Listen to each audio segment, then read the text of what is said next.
बाक्सानि अटागाव दुर्गा मन्दिर फोथाराव बीपीएफ दोलोनि सालबारि जिल्ला बेंगली सेलनि पाब्लिक मिटिं।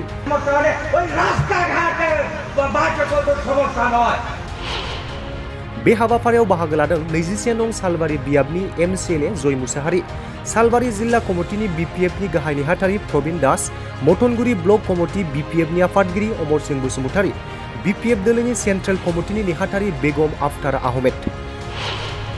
बे हाबाफारियावनो बाहागो लानानै खौरांनि गेजेरजों फोरमायदों कास्टम बसुमतारीया।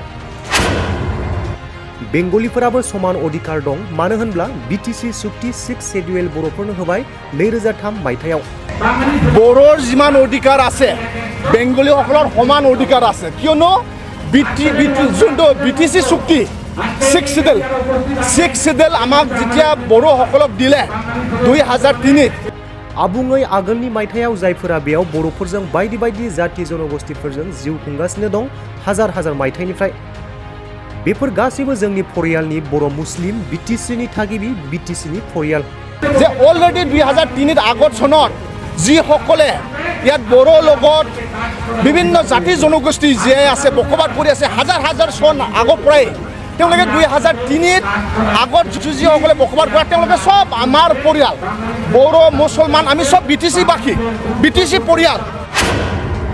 बे मुस्लिमनि परियाल नङा, बेंगलिनि परियाल नङा, बीटीसी परियाल, बड'लेण्ड परियाल, जोंनि परियाल, बीपीएफनि परियाल एबा हाग्रामा महिलारिनि परियाल। एटु मुसलमान परियाल নহয়, बेंगली परियाल নহয়, एटु बीटीसी बड'लेण्ड आमार परियाल, बीपीएफर परियाल, माननीय हाग्रामा महिलारि डांगरियार परियाल। बेनिखायनो हाग्रामा महिलारिया गासै बर'फोरखौ गुरुत्व होयो, बेबायदिनो बेंगलिखौबो समान गुरुत्व होयो, मुस्लिम आरो गोरखाफोरखौबो समान नोजोरजों नायो। সেইকাৰণে हाग्रामा महिलारि डांगरियाय जिमान बर'সকলক गुरुत्व দিয়ে, बाङालिखौ समान एके गुरुत्व দিয়ে, मुसलमानসকলক गोरखाসকलक। मानो होनब्ला गोबाव समनिफ्राय नारा नाथा जुजिनायनि उनाव 6 शेड्यूल मोननो हादों।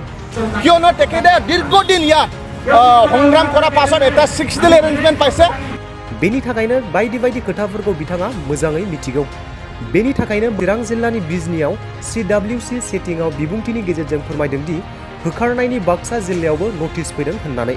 বিভিন্ন সমস্যাটো তেওঁ জানে, সেইকাৰণে তেওঁৱে যোৱাকালি 81 CWC সিটিঙত কৈছে যে ইয়াত উচ্ছেদ কৰাৰ এটা নটিছ আহি গৈছে বাক্সা ডিষ্ট্ৰিক্টত, যে এই সকলক উচ্ছেদ কৰা হ'ব বুলি।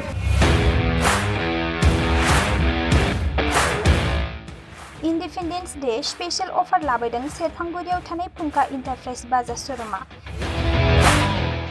बाजाज बाइक सालायनो मोजां मोनग्रा सुबुंफोरनि थाखाय गाहाम खौरां। क'क्राझार जिल्लानि सेरफांगुरियाव थानाय फुंखा इन्टारप्राइज बाजाज शोरूमा होगासिनो दं 31 आगस्तसिम इन्डिपेन्डेन्स डे स्पेशल अफारनि एक्सेन्ज।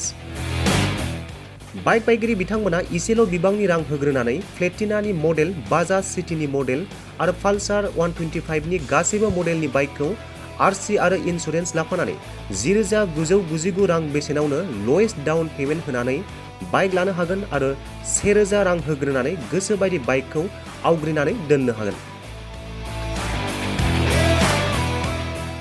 सेरफांगुरि फुंखा इन्टारप्राइज बाजाज शोरूमजों लोगोसे सराइबिल फुंखा इन्टारप्राइज बाजाज शोरूमावबो बाइक बायगिरि बिथांमोना खुंफुंजानाय इन्डिपेन्डेन्स डे स्पेशल अफार लोगोसे एक्सेन्जआव फैनानै नोंथांमोननि बाजाजनि बाइकखौ लांफैनो हागोन।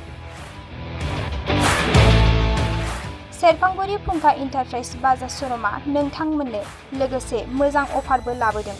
बेफोरनो जाबाय 5 लिटार पेट्रल फ्रि, गंसे हेलमेट फ्रि, केस होनानै बाइक बायगिरिफोरनो 1,000 रां केशबेक हरफिननाय जागोन। आबुङै मिथिबावनो थाखाय 9395303476 9101547892 जानबुं नम्बराव खौरां लाहरनो हागोन।